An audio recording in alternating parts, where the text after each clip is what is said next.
আল্লাহ নবী দয়া নবী আমার সাহাবাদের নিয়ে কথাবার্তা বলছেন, আলাপ আলোচনা করছেন। হঠাৎ করে রাসূল আমার বলে উঠলেন, বাবা সাহাবারা, আমি রাসূল ওই পাহাড়ি উপত্যকায় যাব। কেন হুজুর? আমি ওই পাহাড়ি উপত্যকায় একজন বীর পালোয়ান বসবাস করে, তার কাছে যাব, কলেমার দাওয়াত, ইসলামের দাওয়াত নিয়ে। হুজুর আপনি ওখানে যাবেন? হ্যাঁ বাবা। হুজুর যাবেন না কেন? ওই বীর পালোয়ান রুকানা একজন বীর পালোয়ান, ও একজন হিংস্র, আপনি গেলে আপনার ক্ষতি করে ফেলবে, শহীদ করে ফেলবে। হুজুর আমরা যেতে দেবো না, কারণ আপনি ওখানে গেলে আমরা নবী খারাপ হয়ে যাব, রসুল খারাপ হয়ে যাব। হুজুর আপনার হুকুম পালন করার জন্য আমরা যথেষ্ট আছি। রসুল আমার খামোশ হয়ে গেলেন, চুপ হয়ে গেলেন। একদিন রসুল আমার কোনো কথা বললেন না, নুকিয়ে নুকিয়ে ওই পাহাড়ি উপত্যকায় চলে গেলেন। কাফের মুশরিক বেঈমান বেদিনের কাছে নবী আমার গিয়ে সেখানে কলেমার দাওয়াত দেওয়া শুরু করলেন। কার কাছে? রুকানার কাছে, বীর পালোয়ানের কাছে। বাবা রুকানা, আমি আব্দুল্লাহর বেটা মুহাম্মদ এসেছি বাবা, আমার আল্লাহকে এক আল্লাহ বলে বিশ্বাস করো, আমাকে নবী বলে গ্রহণ করে নাও, ইসলাম ধর্ম কবুল করে নাও। সঙ্গে সঙ্গে কাফের মুশরিক বেঈমান বেদিন বলে ওঠে, আব্দুল্লাহর বেটা মুহাম্মদ তুমি এখানে এলে কিভাবে? এখনই পালিয়ে যাও, আমার সাথীরা দেখলে তোমাকে কতল করে ফেলবে, শহীদ করে ফেলবে। রাসূল আমার বলে উঠলেন, বাবা আমি আব্দুল্লাহর বেটা মুহাম্মদ, আমার নসিবে যদি মরণ থাকে মরবো, তবে আমি রাসূল এখানে এসেছি তোমাকে জাহান্নামের আগুন থেকে বাঁচিয়ে জান্নাতে নিয়ে যাওয়ার জন্য। রাসূল আমার নাছর, রুকানাও নাছর, কোনো কথা শুনছে না। হঠাৎ করে বীর পালোয়ান বলে ওঠে, আব্দুল্লাহর বেটা মুহাম্মদ, ঠিক আছে তোমার আল্লাহকে আল্লাহ বলে বিশ্বাস করতে পারি, তোমাকে নবী বলে গ্রহণ করতে পারি, শর্ত আছে। কি শর্ত? শর্তটা হচ্ছে এটাই, আমি রুকানা আমার সঙ্গে লড়াই কুস্তি করতে হবে। কি করতে হবে? লড়াই কুস্তি করতে হবে। রাসূল আমার বলে উঠলেন, বাবা রুকানা, আমি তো লড়াই কুস্তি করার জন্য আসিনি, এসেছি তোমাকে জাহান্নামের আগুন থেকে বাঁচিয়ে জান্নাতে নিয়ে যাওয়ার জন্য। রুকানা বলে, ওসব জানি না, আমার সঙ্গে লড়াই কুস্তি করতে হবে। রাসূল আমার চিন্তায় পড়ে গেছেন, আল্লাহ আমি কি করব? এই তো লড়াই করতে চাইছে, কুস্তি করতে চাইছে। রুকানা বলে, মুহাম্মদ আমি কথা দিলাম, আমি হেরে গেলে তোমাকে 200 বকরি দেবো। কত? 200 বকরি দেবো। রাসূল আমার বলে উঠলেন, বাবা রুকানা, আমি 200 বকরির লোভে আসিনি বাবা, আমি এসেছি তোমার কাছে তোমাকে জাহান্নামের আগুন থেকে বাঁচিয়ে জান্নাতে নিয়ে যাওয়ার জন্য। রুকানা বলে, ওসব জানি না, লড়াই করতে হবে। ও আমার ভাইজানেরা, ও নবী পাকের আশিকেরা, ওই সময় কই আল্লাহ পাকের হাবিব, আল্লাহ পাকের নবী, বাবারা মা খানা নবী, এতিম সে নবী আমার চিন্তায় পড়ে গিয়েছে, মাথা নিচু করে বসে আছে। হায় হায় হায়, এ বেটা রুকানার কাছে আমি আব্দুল্লাহর বেটা মুহাম্মদ আসলাম, রুকানার কাছে কলেমা দাওয়াত নিয়ে আসলাম, এই রুকানাকে জাহান্নামের আগুন থেকে বাঁচিয়ে জান্নাতে নিয়ে যাব বলে আজকে বেটা রুকানা বলে, আমি মুহাম্মদ আমার সঙ্গে লড়াই করবে, আমার সঙ্গে কুস্তি করবে। রাসূল আমার চিন্তায় পড়ে গিয়েছেন। ওই সময় আল্লাহ রাব্বুল আলামিন, আল্লাহ পাকের হাবিবের টেনশনটা দেখে, রাসূল পাকের চিন্তাটা দেখে আমার আল্লাহ পাক থাকতে পারলেন না, গায়বে আওয়াজ দিয়ে ডাকতে আরম্ভ করেন, আমার মালাইকা ফেরেশতা জিবরাইল, খবরদার খবরদার, দেরি নয় দেরি নয়, যাও যাও যাও, আমি আল্লাহ পাক আমার হাবিবের কাছে যাও, আমি আল্লাহ পাক আমার বন্ধুর কাছে যাও। ওই কাফের মুশরিক বেঈমান বেদিনটা, ওই রুকানা, আমি আল্লাহ পাক আমার হাবিবের সাথে লড়াই করতে চাইছে, আমার বন্ধুর সঙ্গে লড়াই করতে চাইছে। আমি আল্লাহ পাক সব সহ্য করতে পারি, আমার হাবিবের কান্নাটা দেখলে, আমার বন্ধুর দুঃখটা দেখলে, আমার দোস্তের চিন্তা ভাবনা দেখলে আমি আল্লাহ পাক সহ্য করতে পারি না। এ মালাইকা ফেরেশতা, দেরি নয় দেরি নয়, যাও যাও যাও, আমি আল্লাহ পাক আমার হাবিবকে চিন্তা করতে বারণ করে দাও, আমি আল্লাহ পাক আমার বন্ধুকে চিন্তা করতে বারণ করে দাও, আমি আল্লাহ পাক ওই কাফির মুশরিকের সাথে লড়াই করার জন্য আমি আল্লাহ পাক আমার হাবিবকে হুকুম দিয়ে দিলাম। শুধু তাই নয় এ মালায়েকা ফেরেশতা জিবরাইল, আমি আল্লাহ আমার হাবিব লড়াই করবে, আমি আল্লাহ আমার হাবিব কুস্তি করবে ওই কাফের মুশরিক বেঈমানের সাথে। এই জন্য আমি আল্লাহ পাক আমার তরফ থেকে আমার বন্ধুকে আমার হাবিবকে আমি আল্লাহ তাআলা আমার তরফ থেকে স্পেশাল ভাবে আমার রাসূলকে পাওয়ার ক্ষমতা দিয়ে দিলাম। চলে যাও, আমি আল্লাহ আমার হাবিবকে কুস্তি করার জন্য হুকুম দিলাম, চিন্তা করতে বারণ করো। শুধু তাই নয়, আমি আল্লাহ আমার তরফ থেকে আমার রাসূলকে আমার দোস্তকে আমি আল্লাহ পাক স্পেশাল পাওয়ার ক্ষমতা দিয়ে দিলাম। জোরে বলবেন না? আর আজকে কিছু কিছু লেখক দেখবেন লেখনের মাধ্যমে লেখে, কিছু কিছু বক্তা দেখবেন বক্তব্যের মাধ্যমে বলে যে ইসলাম নাকি মারামারি শিখায়, ইসলাম নাকি সন্ত্রাস, ইসলাম নাকি উগ্রপন্থী মৌলবাদ। বলে না বলে না? জোরে বলবেন, বলে না বলে না? আজকে কিছু কিছু বক্তাও বলে যে ইসলাম জিন্দা হতা হ্যায় হর কারবালা কি বাত। বলে না বলে না? ভাই যারা বলে তাদেরকে ঘাড় ধাক্কা দিয়ে স্টেজ থেকে নামিয়ে দেবেন। ভালো করে বুঝবেন। অনেকে বলে ইসলাম তরবারির জোরে প্রচার হয়েছে, অনেকে বলে ইসলাম ভয় দেখিয়ে প্রচার হয়েছে। না না না, ইসলাম কোনদিন তরবারির জোরে প্রচার হয়নি, ইসলাম ভয় দেখিয়ে প্রচার করেনি, ইসলাম ভালোবাসা সম্প্রীতি দিয়ে প্রচার হয়েছে। ঠিক না বে ঠিক? রুকানা চাইছে লড়াই করতে, রাসূল বলে উঠলেন বাবা রুকানা, আমি আব্দুল্লাহর বেটা মুহাম্মদ এখানে লড়াই করার জন্য আসেনি, এখানে কুস্তি করার জন্য আসেনি, তোমার 200 বকরির লোভে এখানে আসেনি। আমি রাসূল এসেছি তোমাকে জাহান্নামের আগুন থেকে বাঁচিয়ে জান্নাতে নিয়ে যাওয়ার জন্য। ভালো করে বুঝবেন। ইসলাম লোভ শিখিয়েছে। জোরে বলবেন, লোভ শিখিয়েছে। যদি ইসলাম লোভী শিখাতো তাহলে রাসূল আমার বলে উঠতো ঠিক আছে বাবা আর 200 বাড়িয়ে দে। ঠিক না বেটি? আরো 200 বকরি বাড়া। রাসূল পাক চাইলে পারতেন না যে আল্লাহ আমি রাসূল এই ভাঙা কুঠিরে থাকতে পারি না, আল্লাহ আপনি 8টা দয়ার জান্নাত রেখেছেন, তার থেকে স্পেশাল জান্নাতটা দুনিয়ায় পাঠান, আমি রাসূল জান্নাতে বাস করব। পারতেন না? পাঠাতেন না? আল্লাহ এই ভাঙা গদিতে আমার হচ্ছে না, আল্লাহ এই ছিঁড়া ফাটা ফুটো চাটায় আমার ঘুম হচ্ছে না, আল্লাহ আমি রাসূলের জন্য জান্নাতের সিংহাসনটা পাঠান। যদি আমার রাসূল একবার বলতেন আল্লাহ পাক কি রাসূলের জন্য জান্নাতের সিংহাসন পাঠাতেন না? এই কথা বলে না। পাঠাতেন না? পাঠাতেন। কিন্তু তবুও রাসূল কিন্তু ভাই কোনো লোভ করলেন? জোরে বলবেন, লোভ করেছেন? না, তবুও লোভ করেননি।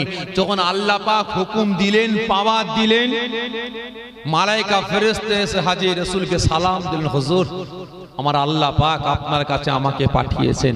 কেন ভাই জিবরাইল? কেন?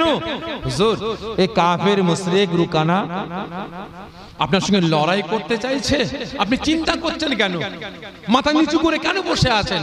আপনি কোনো চিন্তা করবেন না, আল্লাহ পাক আমাকে পাঠিয়েছেন এই রুকানার সঙ্গে লড়াই করার জন্য, কুস্তি করার জন্য আল্লাহ আপনাকে হুকুম দিয়েছেন।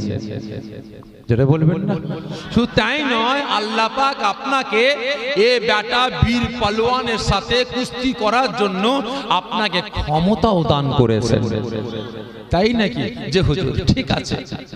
রাসূল আমার হাসতে হাসতে বলে উঠলেন বাবা রুকানা, বাবা রুকানা তুমি লড়াই করতে চাইছো, ঠিক আছে আমি রাসূল তোমার সঙ্গে নাচারে লড়াই করতে চাই, তবে শর্ত আছে। রুকানা বলে মুহাম্মদ কি শর্ত? রাসূল আমার বললেন বাবা রুকানা শর্তটা হচ্ছে এটাই, তুমি হেরে গেলে আমি রাসূল তোমার হাতটা ধরে তোমাকে জান্নাতে নিয়ে যাব।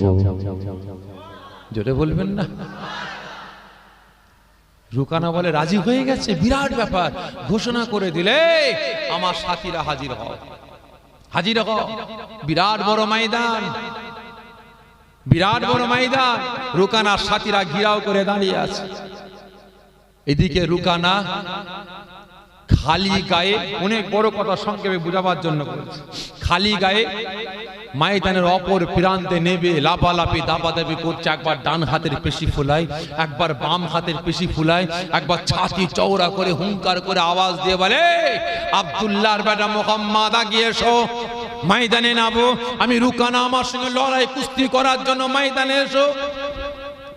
রুকানার লাফালাফি দাপাদাপি দেখে মালাইকা ফেরেশতা সহ্য করতে পারে না, বলে ওঠে, ইয়া রাসূলুল্লাহ, ইয়া হাবিবাল্লাহ, হুজুর এই বেটা রুকানার লাফালাফি দাপাদাপি দেখে সহ্য করছে না, আপনি একটু ময়দানে নামেন, আপনি একটু ময়দানে নামেন। রাসূল, আমার মন চাই না, মন চাইছে না, না চারে এক কদম দু কদম করে এগোতে আরম্ভ করেছে।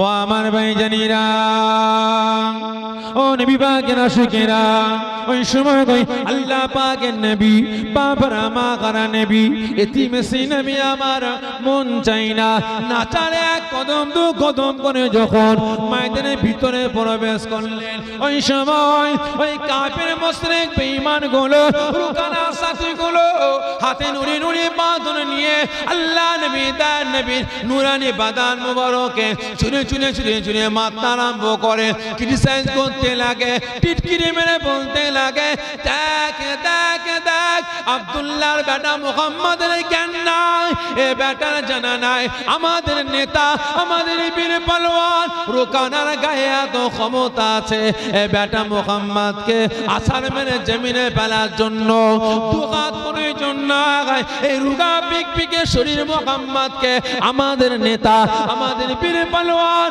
এক হাত দিয়ে উঁচা করে জমিনে আছাড় মেরে মেরে ফেলে দেবে। ওই সময় আল্লাহ রাব্বুল আলামিনের মালায়েকা ফেরেশতা এই কাফের মুশরিকদের কথাটা শুনে আর সহ্য করতে পারে না, দেখতে পাওয়া যায় কিনা ওই রুকানার সাথীগুলো ছোট ছোট পাথর নিয়ে আল্লাহ নবী তার নবীর নুরানি বাদান মুবারকে চুরি চুরি মারতে আরম্ভ করে। মালায়েকা ফেরেশতা থাকতে না পেরে বলে ওঠে, ইয়া রাসূলুল্লাহ গে, ইয়া হাবিবাল্লাহ, হুজুর না না না, দেরি নয় দেরি নয়, আগিয়ে যান আগিয়ে যান, রুকানার উপরে ঝাঁপিয়ে পড়ুন, রুকানার সঙ্গে লড়াই করুন, রুকানার সঙ্গে কুস্তি করুন, আল্লাহ পাক আপনাকে পাওয়ার ক্ষমতা দিয়েছেন, এ বেটা রুকানাকে একটু দেখিয়ে দেয়। হুজুর, আল্লাহ আপনাকে পাওয়ার ক্ষমতা দিয়েছে, এরা টিটকিরি মারছে, ক্রিটিসাইজ করছে আপনার শরীরে, ইট ছুঁড়ে ছুঁড়ে মারছে, আমার সহ্য হয় না, আপনি আগিয়ে যান, রুকানার উপরে ঝাঁপিয়ে পড়ুন, লড়াই করুন, কুস্তি করুন, আল্লাহ আপনাকে পাওয়ার দিয়েছে, আপনি একটু দেখিয়ে দেন। সঙ্গে সঙ্গে রাসূল আমার বলে উঠলেন, ভাই রুকানা, এই ভাই জিবরাইল, এ ভাই জিবরাইল, আপনি একই কথা বললেন? আল্লাহ আমি রাসূলকে পাওয়ার দিয়েছে, ক্ষমতা দিয়েছে, আমি রাসূল রুকানাকে দেখাবো, আমি রাসূল রুকানাকে দেখাবো? না না, আমি রাসূল এখানে হাজির হয়েছে আমার পাওয়ার রুকানাকে দেখাবার জন্য না, আমি রাসূল এসেছি রুকানাকে জাহান্নামের আগুন থেকে বাঁচিয়ে জান্নাতে নিয়ে যাওয়ার জন্য। জোরে বলবেন না? আর আজ কিছু কিছু বক্তারা আজকে বলে বেড়াচ্ছে ইসলাম প্রচার হয়েছে তরবারির জোরে, ঠিক না বেঠে? একই না বলেন? ভাইসাকে আমি ওই সমস্ত মানুষদের দিকে দৃষ্টি আকর্ষণ করে বলতে চাই, যদি ইসলাম চাইতো, যদি ইসলাম বলতো তোমরা বদলা নাও, এটা আমার বিশ্বাস, এটা আমার ঈমান, তামাম পৃথিবীর জমিন থেকে ইসলাম ছাড়া অন্য কোন ধর্মের নামটা থাকতো না, মুছে যেত, ঠিক না বেঠে? থাকতো? ইসলাম ধর্ম ছাড়া তামাম পৃথিবীর জমিনে অন্য কোন ধর্মের নাম থাকতো? এই জোরে বলুন, মুছে যেত। ইসলাম কোনদিন বদলা নেওয়া শেখায়নি, ঠিক না বেঠে? আল্লাহ পাক বলছেন, লাকুম দীনুকুম ওয়ালিয়া দিন, তোমার ধর্ম তোমার কাছে বড়, তার ধর্ম তার কাছে বড়, ঠিক না বেটি? খবরদার, তুমি মুসলমান হয়ে অন্য ধর্মকে গালি দিও না, অন্য ধর্মকে ছোট করো না, কারণ সেও তোমার ধর্মকে গালি দেবে, ছোট করবে। ভালো করে বুঝবেন, ইসলাম কোনদিন বদলা শেখায়নি, ইসলাম শিক্ষা দিয়েছে, রাসূল আমার ঘোষণা দিয়েছেন, আয় আমার উম্মত উম্মতিরা, তোমরা মসজিদে নামাজ পড়ছো, পাশে পুকুর, একজন পড়ে গেছে বাচ্চা, একজন পড়ে গেছে যুবক, একজন পড়ে গেছে বয়স্ক বাপ মা, চিৎকার করছে বাঁচাও বাঁচাও বাঁচাও। রাসূল পাক বলছেন তোমার এক রাকাত নামাজ পড়েছো, 2 রাকাত 3 রাকাত বাকি আছে। 2 রাকাত নামাজ পড়েছো, 1 রাকাত 2 রাকাত নামাজ বাকি আছে, যাও নামাজ ছেড়ে দাও। কি বলছেন? কি বললেন রাসূল? এই কথা বলে না, নামাজ ছেড়ে দাও। নামাজ ছাড়া চলবে? জোরে বলবেন। নামাজ পড়তে পড়তে ইচ্ছাকৃত ছেড়ে দেওয়া চলবে? জোরে বলেন, চলবে না। রাসূল পাক বললেন নামাজ ছেড়ে দাও, পুকুরের পাড়ে দাঁড়িয়ে যাও, ঝাঁপিয়ে পড়ো। ও হিন্দু, ও খ্রিস্টান, ও শিখ, ও পারসি, ও পাদ্রী, ও পাঞ্জাবি, ও কাফের, ও মুশরিক, ও বেঈমান, ও বেদিন, যাচাই করো না, ঝাঁপিয়ে পড়ো। ওকে ওর জান বাঁচানো তোমার জন্য ফরজ। জোরে বলবেন না? ওকে পুকুর থেকে উদ্ধার করাটা, ও জান বাঁচানো তোমার জন্য ফরজ। ইসলাম এই শিক্ষা দিয়েছে, শান্তি সম্প্রীতির শিক্ষা দিয়েছে। তবে হ্যাঁ, লেজে পা দিলে তো ভাই ছবল তো খেতেই হবে। কি গো, ঠিক না বেটি? লেজে পা দিলে ছবল খেতে হবে। আপনি আপনার কাজে যাচ্ছেন, যান না, রাস্তায় সাপ পড়ে আছে, সাপ যাচ্ছে, আপনি দাঁড়িয়ে যান, সাপ চলে গেলে আপনি পার হবেন। আপনি তেরে তেরে গিয়ে যদি সাপের লেজে পা দেন, সাপ কি চুমু খাবে?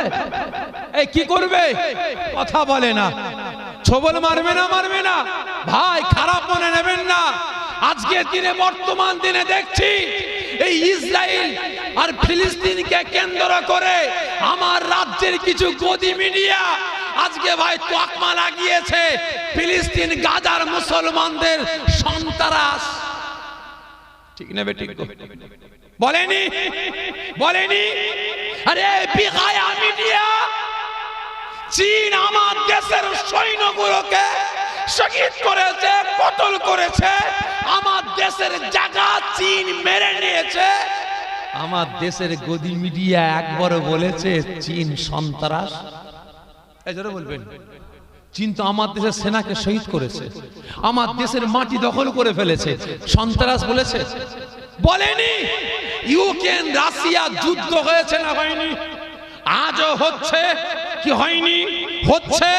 কিন্তু ভাই একবার রাশিয়াকে সন্ত্রাস বলেছে? এই জোরে বলেন না। বলেনি। ওই সময় রাসূল আমার বলে উঠলেন, ভাই জিবরাইল আপনি কি কথা বললেন? আল্লাহ আমাকে পাওয়ার ক্ষমতা দিয়েছে, আর আমি রাসূল দেখাবো না। আমি রাসূল পাওয়ার দেখাতে আসিনি, আমি এসেছি আমি রুকানাকে জাহান্নামের আগুন থেকে বাঁচিয়ে জান্নাতে নিয়ে যাব বলে। মালাইকা ফেরেশতা খামোশ হয়ে গেছেন, চুপ করে গেছেন। ওই সময় রুকানা লাপালাপি দাপাদাপি করে, আর এদিকে রাসূল আমার রুকানার দিকে এক পলক তাকালেন।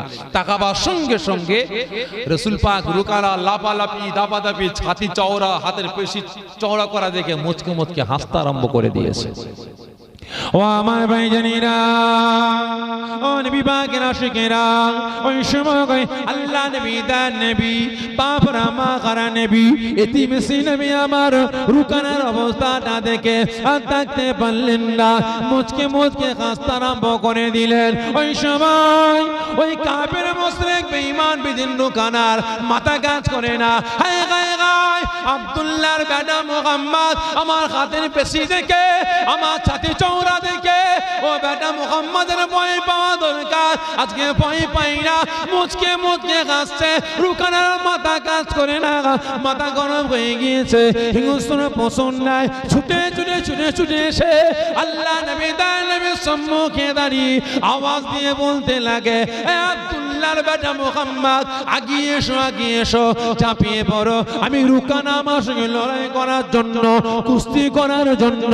আল্লাহ নবী দান নবী ওই সময় রুকানা লাফালাফি দেখে রুকানার উপরে ঝাঁপিয়ে পড়লেন না, রুকানা ছাতিতে রাসূল আমার কিল মারলেন না, ঘুষি মারলেন না, রাসূল আমার ডান হাত মোবারকটাকে উঁচা করলেন। ওই সময় রাসূল আমার মুচকে কাঁদতে বলতে লাগলেন, ও বাবা রুকানা, ওরে বাবা রুকানা, এত লাফালাফি করিস কেন? বাবা রুকানা, এত দাপাদাপি করিস কেন? ও বাবা রুকানা। একজন মাসুম বাচ্চা, বাপ হারা সন্তান, বাপকে হারিয়েছে। তো ওই সময় আম্মাজান কলিজার টুকরা সন্তানকে লালন পালন করতে পারছেন না, ভালো মন্দ খাওয়াতে পারছেন না। এখন কি করবেন? স্বামীর ভাইকে আপনারা কি বলেন? দাওরের কাছে নিয়ে গেছে, ভাই তোমার ভাই তো ইন্তেকাল করেছে, এই বাচ্চাকে আমি লালন পালন করতে পারছি না, তোমার কাছে রেখে দাও, তোমার কাছে থাকবে, খাওয়া দাওয়া করবে, মানুষের মতো মানুষ হবে। ঠিক আছে ভাবিজান, রেখে দেন। একদিন, দুদিন, 3 দিন, 1 বছর, 2 বছর কেটে যায়।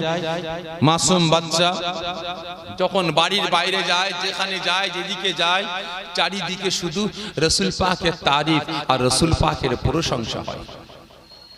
একদিন ওই যুবকটা যখন বাড়ির বাইরে গেছে, বাজারে গেছে, রাসূল পাকের একজন সাহাবা কলেমার দাওয়াত দিচ্ছেন, লা ইলাহা ইল্লাল্লাহু মুহাম্মাদুর রাসূলুল্লাহ সাল্লাল্লাহু আলাইহি ওয়াসাল্লাম তেলাওয়াত করে কলেমার দাওয়াত দিচ্ছেন। এই যুবকটা দাঁড়িয়ে কলেমাটা শুনতে ওই কলেমাটাকে তেলাওয়াত করে ফেলে। যখনই তেলাওয়াত করলেন, সঙ্গে সঙ্গে এত ভালো লেগে গেল, এত মহব্বত বেড়ে গেল রাসূলের উপরে, মনে বিরাট তৃপ্তি চলে আসলো, বিরাট আনন্দ চলে আসলো। যুবকটা থাকতে পারলেন না, ওখানে দাঁড়িয়ে কলেমা তেলাওয়াত করে নিজের ধর্ম ত্যাগ করে আল্লাহকে এক আল্লাহ বলে বিশ্বাস করে রাসূলকে নবী বলে ইসলাম ধর্মটা কবুল করলেন। ওই অবস্থায় খুব খুশি বাড়িতে আসলেন, বাড়ির বারান্দায় বসে খেলাধুলা করছেন আর কলেমা শরীফ তেলাওয়াত করছেন। তার চাচা এসে হাজিরে, ভাতিজা তোমার জামানে এটা কি? চাচা আমি কলেমা শরীফ তেলাওয়াত করছি। কি ব্যাপার, তুমি আব্দুল্লাহর বেটা মুহাম্মাদের জাবানের বাণী তোমার মুখে কেন?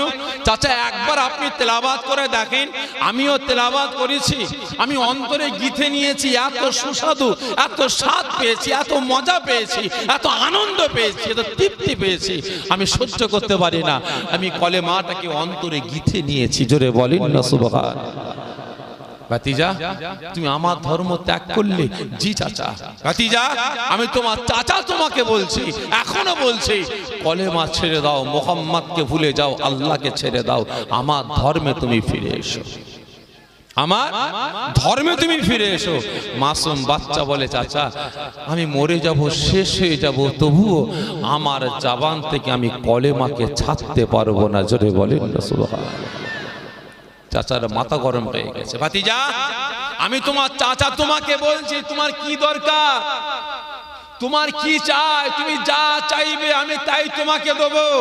এখনো বলছি আল্লাহকে ভুলে যাও, মুহাম্মাদের ধর্ম ত্যাগ করো, কলেমা ছেড়ে দিয়ে আমার ধর্মে ফিরে এসো।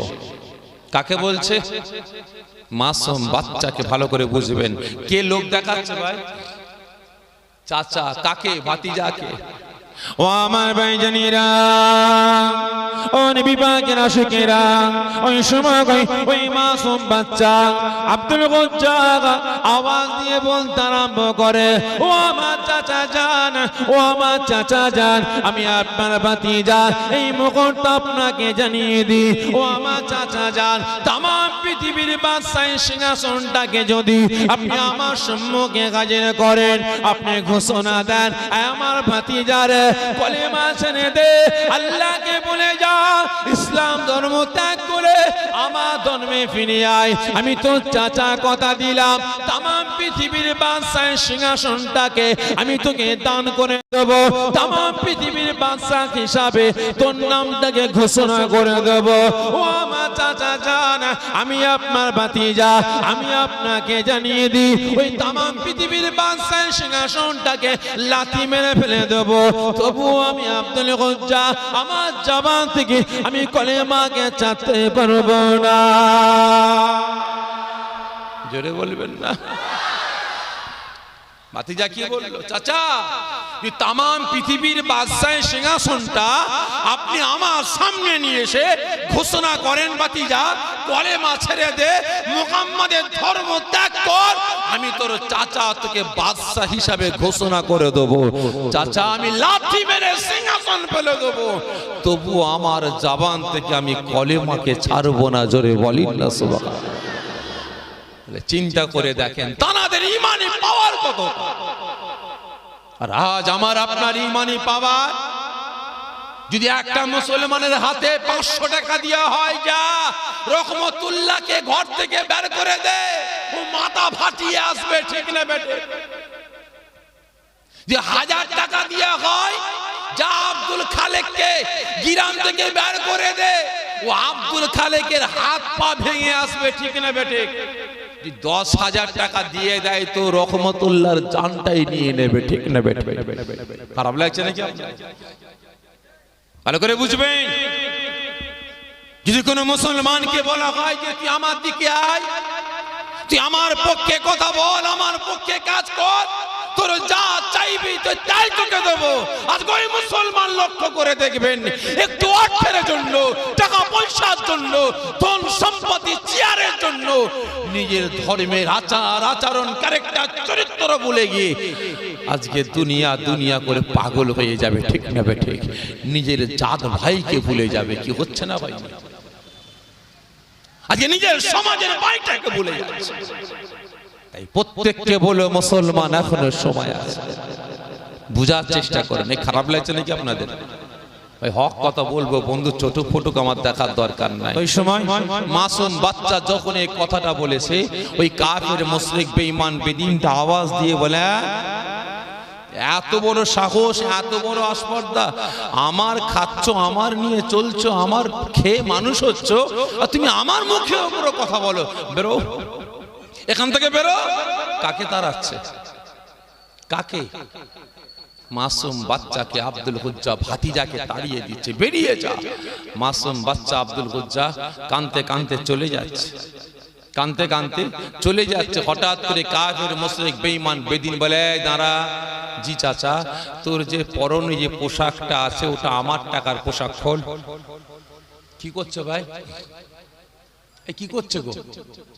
জামাটা খোলাচ্ছে, খোল, ওটা আমার টাকার পোশাক, খোল। মাসুম বাচ্চা বুক ভরা ব্যথা, চোখ ভরা পানি, জামাটা খুলে টান মেরে চাচার সামনে দিয়ে আবার ছুটতে আরম্ভ করে। কাফের মুশরিক বেঈমান বেদিনটা বলে, দাঁড়া। থমকে দাঁড়িয়ে যায়। জি চাচা, তোর যে 17 যে পোশাকটা আছে ওটা আমার টাকার পোশাক। 17 মানে কোনটা? ওটা খোল। লুঙ্গি, পায়জামা, প্যান্ট খোল, ওটা আমার টাকার পোশাক। কেন খুলছে ভাই?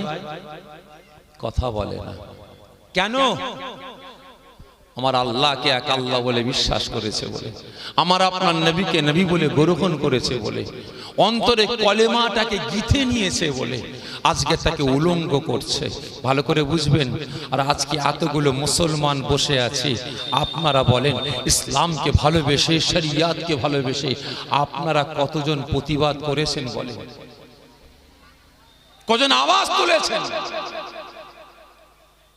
জানি না আপনার এই জলসায় জীবনের প্রথম এসেছি ভাই, আমি অনুমান করে বলছি, কারণ হাঁড়ির ভাত সব হয়েছে না হয়নি, ওই একটা দুটো ভাত টিপলেই বোঝা যায়, ঠিক না বেটি? আপনার গ্রামে যখন এসেছি কিছু তো বুঝতে পারছি ভাই। তবে আমার অনুমান আপনার এই গ্রামের শেখ পাড়ায় যদি 100 মুসলমান ঘর হয়, তার মধ্যে 65 থেকে 70টা বাড়িতে ওই বন্ধন ব্যাংক মহিলা সমিতি ঢুকেছে। কম বেশি বলে ফেললাম নাকি? যে বেশি বলে ফেললাম? ও কম বলেছি, মানে আরো আছে, তাই তো?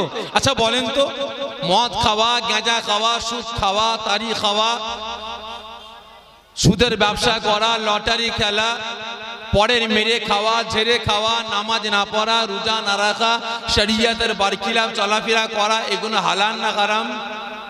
এই জোরে বলবেন। হারাম। একজন পরের মেরে খায়, ঝেড়ে খায়, সুদের ব্যবসা করে, আর তার বাড়িতে একজন নামাজি, রোজাদার, ইমানদার যাবে, দাওয়াত দিয়েছে আপনাদের, তাহলে তার বাড়িতে গিয়ে আপনারা কি বলে খাবেন? যে একজন সুদখোর হারামখোর পরে জেরে খায় মেরে খায়, তাহলে তার বাড়ি খাওয়াটা কি হালাল না হারাম? জোরে বলেন হারাম। তাহলে সে আপনাকে দাওয়াত দিয়েছে, তার বাড়িতে গিয়ে আপনি খাবেন, কি বলে খাবেন? যে কথা বলে না, কি বলে খাবেন? নাউজুবিল্লাহ। যে তাহলে বিসমিল্লাহ বলে খাবেন। তাহলে বিসমিল্লাহ বলে খেলে ঈমান থাকবে না যাবে? জোরে বলবেন, কথা বলে না, যাবে। তাহলে এবারে বলেন সে মুসলমান থাকবে? থাকবে না। তার বিবি কি হবে? 3 তালাক পড়ে যাবে, ঠিক না বেঠিক? তার সন্তান কি হবে? জারক সন্তান হবে। তাহলে এবারে বলেন, সবই তো মাশাআল্লাহ আপনারা ভালোই জানেন, সবই তো জানেন। তাহলে আপনার বাড়ির আপনার চাচা, আপনার বাপ, আপনার ভাই, আপনার ছেলে, আপনার মেয়ে, আপনার বন্ধু বান্ধব, আত্মীয় স্বজন প্রত্যেকে জাহান্নামের দিকে এগিয়ে যাচ্ছে, প্রত্যেকে জাহান্নামী হচ্ছে। তাহলে আপনারা বলেন একবারও প্রতিবাদ করেছেন? আওয়াজ তুলেছেন? কথা বলে না। আন্দোলন করেছেন, মিটিং করেছেন, পাড়ায় পাড়ায় সালিশি সভা বসিয়েছেন যে আমার পাড়ায় কোনো মদ, কোনো গাঁজা, কোনো তাড়ি, কোনো সুদ চলবে না। আমার পাড়ার কোন যুবক তার বাপ মায়ের উপরে অত্যাচার, জুলুম, নির্যাতন চালাতে পারবে না। এই রহমতুল্লাহ, তোর ছেলে বেনামাজি, তোর ছেলেকে নামাজ পড়তে বল, নামাজ না পড়লে এক ঘরে করে দেবো। এই আব্দুল খালেক, তোর বিবি মহিলা সমিতিতে নাম লিখিয়েছে, বেপর্দা হয়ে ধেই ধেই করে ঘুরে বেড়াচ্ছে, বন্ধ কর। যদি এগুলো চলে তোকে এক ঘরে করে দেবো, পাড়া থেকে আলাদা করে দেবো বলেছেন? জোরে বলেন। সালিশি সভা করেছেন? করেননি? হ্যাঁ করেছেন। কিসের জন্য? মুসলমান হয়ে আর এক মুসলমানকে, নামাজি হয়ে আর এক নামাজিকে জাহান্নামের আগুন থেকে বাঁচিয়ে জান্নাতে নিয়ে যাওয়ার জন্য না। করেছি সালিশি সভা, মিটিং করেছি কার জন্য? ইনি আমার পক্ষে কথা বলে না, ইনি আমার পক্ষে আওয়াজ তোলে না, ইনি আমার পক্ষে ঝান্ডা ধরেনি বলে ইনাকে গ্রাম থেকে তাড়াবার জন্য সালিশি সভা করেছি, ঠিক না বেটা? ইনাকে এক করে করার জন্য মিটিং করেছি, আলাদা করেছি। কিন্তু ইসলাম থেকে সরে যাচ্ছে, শরিয়াতের বিধান থেকে সরে যাচ্ছে, জাহান্নামের দিকে এগিয়ে যাচ্ছে। ওকে জাহান্নামের আগুন থেকে বাঁচিয়ে জান্নাতে নিয়ে আসার জন্য একবারে কেউ মুখ খোলে না। ভালো করে বুঝবেন। তাই প্রত্যেককে বলছে মুসলমান এখনো সময় আছে, এখনো সময় আছে। নিজে বাঁচুন, পরিবারকে বাঁচান, আত্মীয় স্বজনকে জাহান্নামের আগুন থেকে বাঁচান, কাজে লাগবে। আর না হলে সব শেষ। ওই সময় মাসুম বাচ্চা আব্দুল হুজ্জা আল্লাহকে এক আল্লাহ বলে বিশ্বাস করেছে, রাসূলকে নবী বলে গ্রহণ করেছে বলে, অন্তরে কলেমাকে গিথে নিয়েছে বলে, তার চাচা আওয়াজ দিয়ে বলে, এই ভাতিজা, তোর যে সতরে পোশাকটা আছে ওটা আমার টাকার পোশাক, খোল খোল। ও আমার ভাইজানেরা, ও নবী পাকের আশিকেরা, ওই সময় আল্লাহ পাকের মাহবুব বান্দা রাসূল পাক সাল্লাল্লাহু আলাইহি ওয়াসাল্লামের যুবক সাহাবা ওই সময় আর থাকতে পারে না, ডান হাতটাকে সোজা করলেন, ডান হাতটা সোজা করে শাখাতা আঙুলটাকে সোজা করে আসমানের দিকে উঁচা করতে লাগেন। বুক ভরা ব্যথা, চোখ ভরা পানি নিয়ে শাখাতা আঙুলটাকে উঁচা করে কাঁদতে কাঁদতে বলতে আরম্ভ করেন, আয় আমার আল্লাহ, আয় আমার রব, আয় আমার প্রভু, আমি মাসুম বাচ্চা, আল্লাহ আপনাকে এক আল্লাহ বলে বিশ্বাস করেছি। আল্লাহ আপনার হাবিবকে, আখিরি জামানার পয়গম্বরকে, নবী মুহাম্মদ রাসূলুল্লাহ সাল্লাল্লাহু আলাইহি ওয়াসাল্লামকে নবী বলে গ্রহণ করে নিয়েছি বলে আল্লাহ পাক আপনার হাবিবের পবিত্র জবানের ওই পবিত্র বাণীটা লা ইলাহা ইল্লাল্লাহ মুহাম্মাদুর রাসূলুল্লাহ সাল্লাল্লাহু আলাইহি ওয়াসাল্লাম এই কলেমাটাকে আমার অন্তরে গিতে নিয়েছি বলে আল্লাহ পাক আমার চাচা আমাকে উলঙ্গ করতে লেগেছে। আয় আমার আল্লাহ, আপনি সাক্ষ্য থাকুন, সাক্ষ্য থাকুন। ওই সময় ওই মাসুম বাচ্চা যুবক ওই আব্দুল হুজ্জা সতরের কাপড়টাকে খুলে চাচার সম্মুখে টান মেরে ফেলে দিয়ে দুটো হাত দিয়ে নিজের সতরটাকে ঢাকা দিয়ে ছুটে ছুটতে আরম্ভ করেছে। ছুটে ছুটে ছুটে ছুটে নিজের বাড়ির সামনে গিয়ে হাজির। কাঁদতে কাঁদতে আওয়াজ দেন, ও আমার আম্মা জান, ও আমার মা জননী, সরে যান সরে যান সরে যান, আপনার ঘরের ভিতরে আপনি ঢুকে যান। মকানের ভিতর থেকে আওয়াজ আসে, কে বাবা? আমাকে মা বলে ডাকছো বাবা? কে বাবা? আমাকে আমার রুমের ভিতরে যেতে বলো বাবা। ওই সময় আব্দুল গজ্জা কাঁদতে কাঁদতে বলতে লাগে, ও আমার আম্মা জান, ও আমার আম্মা জান, আমি আপনার কলিজার টুকরা সন্তান, আমি আব্দুল গজ্জা আজকে অসহায় হয়ে গিয়েছি, আজকে গরিব হয়ে গিয়েছি। আম্মা জান, আপনি ঘরের ভিতরে চলে যান, আমি আব্দুল গজ্জা, আমি উলঙ্গ অবস্থায় আছি, আমি আমার রুমের ভিতরে যাব। আজকে উলঙ্গ করেছে কেন? আল্লাহকে এক আল্লাহ বলে বিশ্বাস করেছে, তাকে উলঙ্গ করে তাড়িয়ে দিয়েছে। ভালো করে বুঝবেন।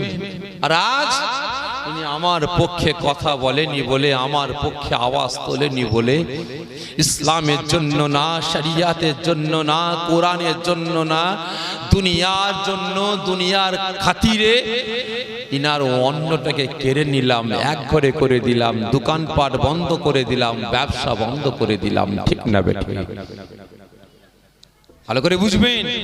ওই সময় মা জননী ঘরের ভিতরে ঢুকে গিয়ে আওয়াজ দিয়ে বলে, বাবা ভিতরে আয়, বাবা ভিতরে আয়। মাসুম বাচ্চা আব্দুল গজ্জা তার ঘরের ভিতরে ঢুকে রুমের ভিতরে গিয়ে দরজা বন্ধ করে দেয়। জানালাটা একটু খুলে হাতটা লম্বা করে বাড়িয়ে কাঁদতে কাঁদতে বলে, আম্মা জান, আমার মা জননী, আমি আপনার কলিজার টুকরা সন্তান, ছোট থেকে বড় হয়েছি, আপনার কাছে কোনো জিনিস আমি চাইনি, কোনো জিনিস চাই না, আপনাকে কষ্ট দিইনি, ব্যথা দিইনি।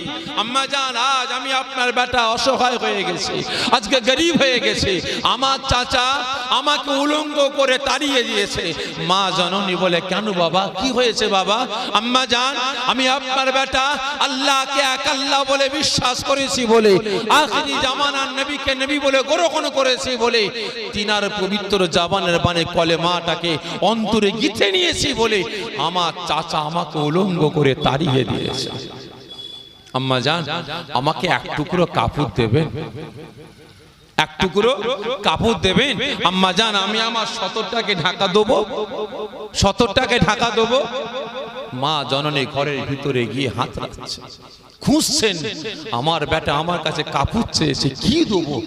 খুঁজে খুঁজে খুঁজে খুঁজে একটা ছিঁড়া ফাটা ফুটো নোংরা চাদর পেয়েছেন।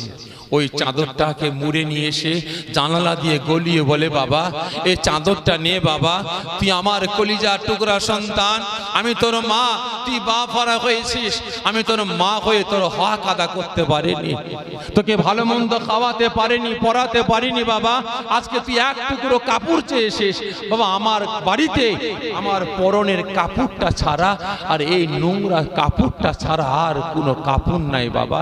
বাবা আব্দুল গজ্জা, ধর বাবা এই কাপড়টা নিয়ে 70টা ঢাকা দিয়ে বাইরেতে আয়। মাসুম বাচ্চা কোন রকমের চাদরটাকে মুড়ে 70টা ঢাকা দিয়ে ঘরের বাইরে এসেছে। ছুটে এসে মাকে জড়িয়ে ধরে, মা বেটাকে জড়িয়ে ধরে, মা বেটার গালে চুমা খায়, বেটা মায়ের গালে চুমা খায়। ওই সময় মা জননী কাঁদতে কাঁদতে বলে ওঠেন, বাবা তুই মুহাম্মদকে এতটা ভালোবেসে ফেলেছিস, আল্লাহকে এতটা ভালোবেসেছিস, মুহাম্মদের ধর্ম ইসলামকে এতটা ভালোবেসেছিস। জি আম্মা জান, আমি এতটা ভালোবেসেছি, আমি আপনার বেটা বলছে, আমি আব্দুল গজ্জা মরে যাব, শেষ হয়ে যাব, আমি আব্দুল গজ্জা আমার জবান থেকে আমি কলেমাকে ছাড়তে পারবো না। জোরে বলবেন না? আর আজ আমি আপনি সব ছাড়ার জন্য তৈরি আছি। কি গো, সব ছেড়ে দেবো, ইসলাম ছেড়ে দেবো, মসজিদ ছেড়ে দেবো, নামাজ ছেড়ে দেবো, রোজা ছেড়ে দেবো, শরীয়তের বিধান ছেড়ে দেবো, কিচ্ছু আমার দরকার নেই, আমার শুধু বান্ডিল হলেই হলো। কি ঠিক না বেটি? আছে না? নাই? সাধারণ মানুষ আপনাদের কি বলবো, আমি আমাদের কথা বলছি, এই টুপিওয়ালা দাড়িওয়ালাদের কথা বলছি। আজকে আমাদের সমাজে কিছু কিছু লক্ষ্য করুন, ইমাম সাহেব, মুয়াজ্জিম সাহেব, পীর সাহেব, পীরজাদা, হাফেজ সাহেব, কারি সাহেব, মৌলানা সাহেব, মুফতি সাহেব, এ বেটাদের ইসলাম জাহান্নামে যাবে কি জান্নাতে যাবে? মুসলমান জান্নাতে যাবে কি জাহান্নামে যাবে? দাদা পীরের সিলসিলা জাহান্নামে যাবে কি জান্নাতে যাবে? দাদা পীরের মুরিদরা জাহান্নামে যাবে কি জান্নাতে যাবে? কোন মুরিদের ঘর ভাঙবে, কোন মুরিদ তার ঘর ভাঙবে না, কার দোকান অবরোধ করবে, কার দোকান অবরোধ করবে না, আমার দেখার দরকার নাই। আমার হালুয়া রুটি আমার বান্ডিল হলেই হলো। কি ঠিক না বেটি? আজকে লক্ষ্য করুন, খারাপ মনে নেবেন না ভাই। এই তো কদিন আগে দেখিলাম কলকাতায় একটা সভা হলো, ইমাম সম্মেলন। দেখেছেন তো আপনারা? দেখেছেন তো? সেখানে ইমাম সাহেবরা গেছে একদিন আগে, লাইন দিয়ে ভাই ভাত নিতে গেছে। ইমাম আপনার এলাকার কে ভাই? জোরে বলবেন, ইনি আপনার এলাকার কে? কথা বলে না। ইমাম আপনাদের নেতা মানেন তো? আপনাদের সরদার মানেন তো? জোরে বলবেন।